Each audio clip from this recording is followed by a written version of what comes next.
यहाँ हिंदुस्तान में 20-30 करोड़ मुसलमान हैं, लेकिन 2019 का जब इलेक्शन हुआ और इलेक्शन कमीशन ने जो उनकी रिपोर्ट है ये जारी हुई कि 20 करोड़ मुसलमान में से अगर मान लिया जाए 11 करोड़ मुसलमान ऐसे हैं कि जो बालिग हैं।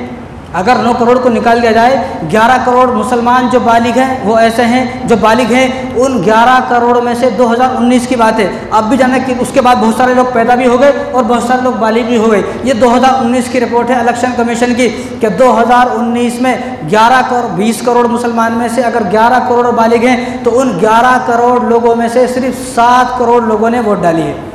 4 करोड़ मुसलमान हिंदुस्तान में से जिनकी वोटर ID नहीं है, जो वोटिच नहीं डाल रहे। 4 करोड़ मुसलमान तो कितने MLA पैदा कर सकते हैं, कितने MP पैदा कर सकते हैं। CM तो चलो नहीं बन सकता, लेकिन MLA, कारपोरेटर और सरपंच और कितने जो छोटे मोटे तो कितने भी हो सकते हैं, लेकिन ये फिक्र कौन करेगा। लेकिन वोटर ID नहीं बनाएंगे। इस मुल्क में अगर खुश रहना है, अपनी मर्जी की ज़िंदगी गुजारना है, मस्जिदें आबाद होनी है और मदरसे हमारे जिस तरह शुरू से हम देखते आ रहे हैं मदरसे इसी तरह कायम और दायम रहना है, तो हमें सही आदमी को, जो आदिल आदमी है, इंसाफ पसंद आदमी है, आदमी को हमें कुर्सी पर बिठाना है।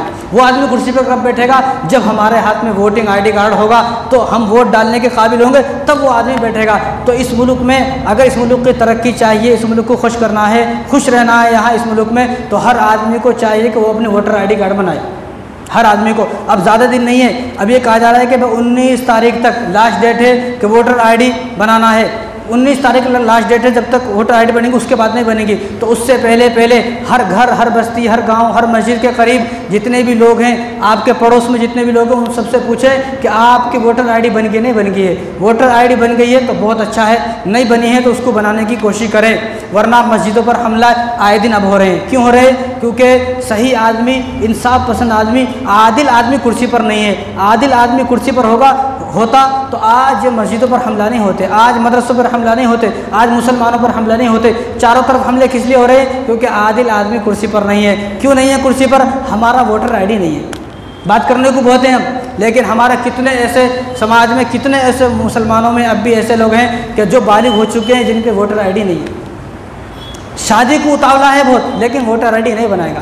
हर चीज़ को उतावला है, हर चीज़ करने तैयार है, लेकिन वोटर ID नहीं बनाएगा। तो इसलिए अपना वोटर ID, हर मुसलमान अपना वोटर ID बना ले, वरना 2024 का अगर इलेक्शन आया तो ये ना सोचे CA NRC ख़त्म हो गया है। ये इसलिए खामोश है कि 2024 का इलेक्शन सामने है। जब 2024 का इलेक्शन आ गया, अगर आपने अपना वोटर ID नहीं बनाया, दोबारा ये लोग अगर सत्ता में आ गए तो फिर से CA NRC आएगा और फिर से जो है मुसलमानों के यहाँ से दरबदर कर दिया जाएगा। जब दुश्मन, अल्लाह ताला कुरान में फरमा रहे हैं कि जब दुश्मन पावर में आता है, जब दुश्मन को हुकूमत मिलती है तो दुश्मन 4 काम करता है। कितने काम? 4 काम। और ये चारों काम अब हो रहे हैं। सबसे पहला काम क्या है कि सबसे पहले दुश्मन क्या करता है? ज़मीनों पर कब्जा करता है।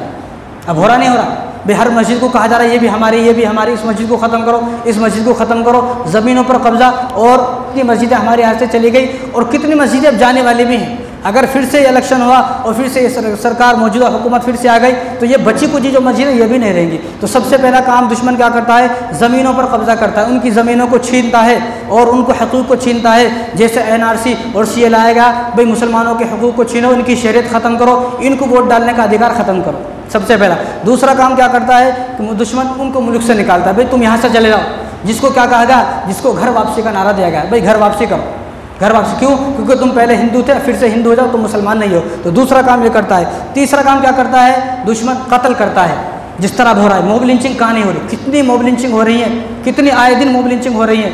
मॉब लिंचिंग हो रही नहीं हो रही, कितनी मॉब लिंचिंग हो रही है, कितने लोगों को मारा जाए। जिस तरह फ़िरौन को जब मालूम हुआ कि मेरी हुकूमत है, मेरी बादशाहत है, इसको एक आदमी ख़त्म करेगा, उसने क्या हुक्म दिया? सबको कत्ल कर दो। सारे बच्चों को कत्ल कराया नहीं कराया? तो अब भी तीसरा काम क्या हो रहा है? कत्ल कराना, मॉब लिंचिंग के नाम पर।